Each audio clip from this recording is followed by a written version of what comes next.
আমার নাম মোহাম্মদ বাইজিদ মিয়া। আমি একটি কবিতা আবৃত্তি করব। কবিতার নাম শব্দ দূষণ, লিখেছেন সুকুমার বড়ুয়া। গরু ডাকে, হাঁস ডাকে, ডাকে কবুতর, গাছে ডাকে সব পাখি সারাদিন ভর।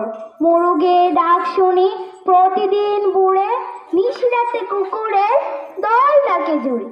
ডুবিয়ে চড়ুই মিলে কিচিমিচি গান শোনে গুগু আর টুনটুনি। শহরের পাতিকা ডাকে যাকে যাকে, গুন্ডা মুশকিল হনের হাকে। সিডি চলে, টিভি চলে, বাজে টেলিফোন, দরজায় বেল বাজে, কান পেতে শোন। গলি পেতে ফেরিওয়ালা হাঁকে আর হাঁটে, ছোটদের হইচই স্কুল মাঠে। পড়লির সেই সুর বড়ে যায় মন, শহরের জীবন জ্বালা শব্দ দূষণ। ছিলাম। ধন্যবাদ।